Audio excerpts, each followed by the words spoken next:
Hello everyone. So the next chapter which we are going to start now is number 6, remuneration and incentives.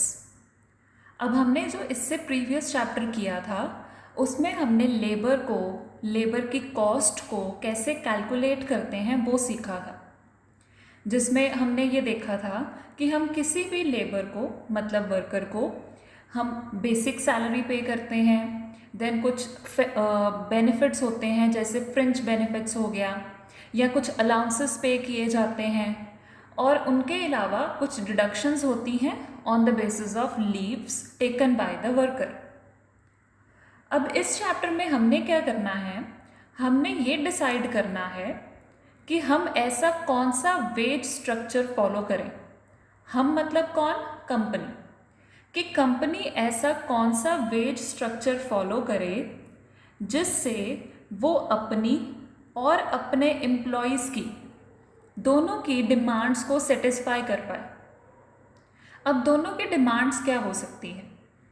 Employer हमेशा यही चाहेगा कि वो अपने worker को मिनिमम से मिनिमम वेज पे करे या फिर वो इतनी ही वेज पे करे कि वो उसके वर्क के अकॉर्डिंग है, सो दैट उसका जो लेबर का खर्चा है वो कम हो सके। और जो आपका एम्प्लॉई है वो आपसे क्या डिमांड करेगा कि हमें हमारा एम्प्लॉयर अच्छी सैलरी अच्छी वेजेस पे करें सो दैट हम और भी एफिशिएंसी से काम कर पाएँ।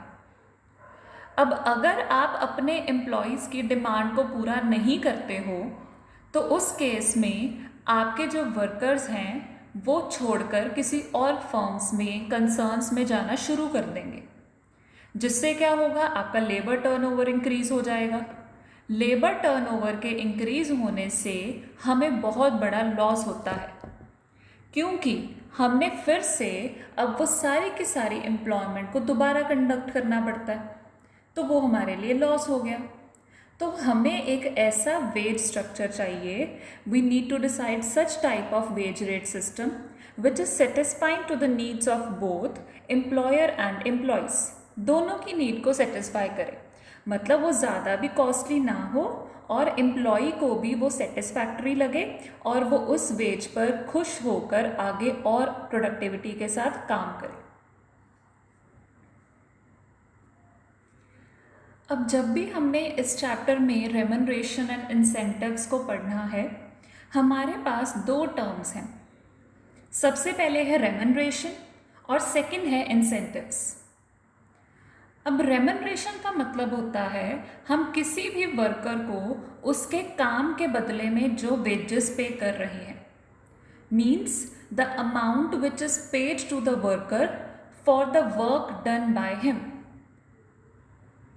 और इंसेंटिव का मतलब होता है हम उस पार्टी को या उस वर्कर को उसके एक्स्ट्रा बेनिफिट, एक्स्ट्रा एफर्ट्स के लिए, एक्स्ट्रा इनिशिएटिव्स के लिए क्या उसको फर्दर एक्स्ट्रा अमाउंट दें, वो होंगे आपके इंसेंटिव। फॉर एग्जाम्पल, हमारे पास एक वर्कर है, उसने 100 यूनिट्स प्रोड्यूस किए हैं और 100 यूनिट्स को प्रोड्यूस करने के कारण मैं उसको 10 रुपये पर यूनिट पे कर रही हूँ, तो उसकी सैलरी हो जाएगी 1000 रुपीज़। बट उसने अब वो जो सैलरी है वो आपका क्या हो गया, रेम्यूनरेशन का पार्ट हो गया। बट उसने जो वो प्रोडक्शन की है वो उसने बहुत जल्दी की है, उससे हमारा टाइम सेव हो गया, तो हमने मार्केट में और ज़्यादा डिमांड को पिक कर लिया। तो अब हम क्या सोच रहे हैं कि हम अपने उस वर्कर को जिसने 1000 वेजेस अर्न की हैं उसको 300 रुपीज़ एक्स्ट्रा पे करें। क्यों पे करें? क्योंकि उसने हमारा टाइम सेव किया है और हमें एक्स्ट्रा डिमांड कैरी करके दी है। तो वो जो 300 रुपीज़ हम उस वर्कर को पे कर रहे हैं वो हो जाएंगे आपके इंसेंटिव्स। तो आप किसी भी वर्कर को रेम्यूनरेशन पे करते हो और इंसेंटिव्स पे करते हो। अब यहाँ पर क्या है, कई बार किसी पार्टी को इंसेंटिव्स पे करने की बजाय उसको पनिश भी किया जा सकता है। पनिश करने का मतलब कि अगर उसने अपनी एफिशिएंसी के अकॉर्डिंग काम नहीं किया है अगर मैं सेम केस लूँ, मेरे पास एक वर्कर था जिसने 100 यूनिट्स मैन्युफैक्चर किए, तो मैंने उसको 10 रुपये के अकॉर्डिंग 1000 वेजेस पे करनी है। उसने 100 यूनिट्स मैन्युफैक्चर तो कर दिए, बट उसने टाइम बहुत ज़्यादा लिया, और जो भी यूनिट्स उसने मैन्युफैक्चर किए हैं वो डैमेज हैं या उनमें कोई ना कोई फॉल्ट है या डिफेक्ट है। तो अब मैं क्या करूँगी, जो उसकी 1000 की सैलरी बनती है, जो उसके रेमनरेशन बनती है, 1000 में से कोई ना कोई अमाउंट डिडक्ट कर लूँगी as a sort of punishment कि उसने हमें कोई ना कोई लॉस किया है या उसने अपनी प्रोडक्टिविटी को कम किया है, आउटपुट कम प्रोड्यूस करके दिया है या फिर लेट प्रोड्यूस करके दिया है। तो इस चैप्टर में हम ये सब कुछ पढ़ेंगे। अब हमने किन किन मेथड्स के थ्रू किसी भी वर्कर को रेमनरेशन या इंसेंटिव्स पे करना होता है, वो है 4 कैटेगरीज में divide. There are 4 methods of remuneration. First method है आपका टाइम बेस्ड, मतलब इसमें आप क्या करोगे, आप अपने एम्प्लॉयज़ को टाइम के अकॉर्डिंग पे करोगे। अब टाइम के अकॉर्डिंग पे करने का मतलब ये हुआ कि वो जितने घंटे काम करेगा आप उसको उतने घंटे के लिए पे कर दोगे। अगर आप कह रहे हो कि आपका 1 घंटे का जो रेट है वो 100 रुपीज़ है और वो 8 घंटे काम कर रहा है एक दिन में, तो आप उसको 800 की वेजेस पे कर दोगे। टाइम बेस्ड रेमनरेशन, जितना टाइम काम करेगा उसको उतने टाइम के लिए पे कर दिया जाएगा। अब इसमें फर्दर 4 मेथड्स हैं, flat time rate, high wage system, graduated time rate, differential time rate. अब ये जो मेथड्स हैं ये आपको तब क्लियर होंगे जब आप आगे वाले मेथड्स को प्रॉपरली प्रैक्टिकल फॉर्म में क्लियर करोगे। टाइम बेस्ड मेथड्स का कोई प्रैक्टिकल अभी तक नहीं आया है, इसके प्रैक्टिकल को आगे वाले मेथड्स के साथ मिक्स करके डाला जाता है, तो डायरेक्ट क्वेश्चन इसका अभी तक नहीं है। So you will understand the meanings of these only when you get to know the meanings of other methods. Now second, result based और piece based method of remuneration. अब इसका मतलब क्या हुआ, इसका मतलब कि आप जितने नंबर ऑफ यूनिट्स को प्रोड्यूस करोगे उतने नंबर ऑफ यूनिट्स के अकॉर्डिंग आपको पे कर दिया जाएगा।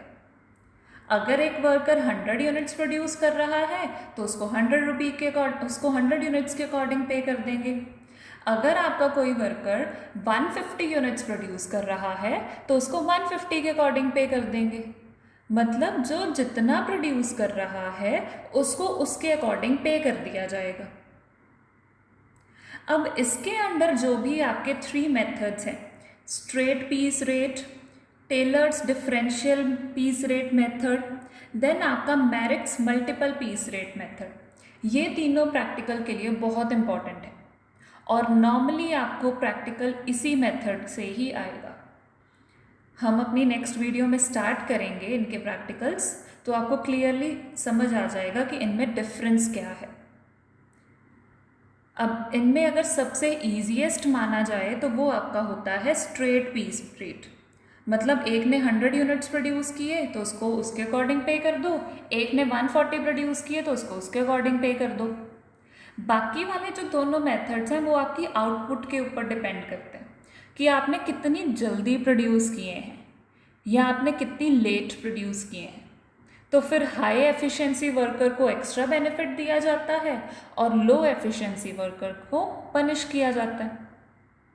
सो these are your output based और रिजल्ट बेस्ड और पीस बेस्ड मेथड्स। नेक्स्ट है आपका इंडिविजुअल प्लान्स, कि हर एक वर्कर को एक्स्ट्रा बेनिफिट दिया जाता है उसकी इंडिविजुअल परफॉर्मेंस के बेसिस पर। अब इनमें जो भी आपको मेथड्स दिए गए हैं ये 6 हैं जो इंडिविजुअल प्लान्स के लिए इम्पॉर्टेंट है, इंडिविजुअल प्लान्स का पार्ट है, बट जो आपके लिए इम्पॉर्टेंट है वो सिर्फ 2 हैं, हॉलसे प्लान एंड रोवन प्लान। इन दोनों का प्रैक्टिकल क्वेश्चन आ जाता है, चाहे आप उसको 5 मार्कर ले लो चाहे 15 मार्कर ले लो, but Halsey plan and Rowan plan are very important.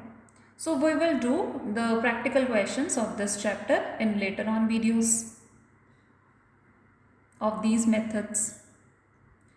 अब आता है आपका जो लास्ट है वो है ग्रुप बोनस प्लान्स, कि जो वर्कर ग्रुप में काफ़ी एफिशिएंसी के साथ काम कर रहा है, मतलब वो सिर्फ और सिर्फ इंडिविजुअली ही नहीं अच्छा परफॉर्म कर रहा, रादर अगर हम उसको ग्रुप में काम करवाते हैं तो वो तब भी बहुत अच्छा परफॉर्म करता है, तो हमने ग्रुप बोनस प्लान्स भी बनाए हुए हैं।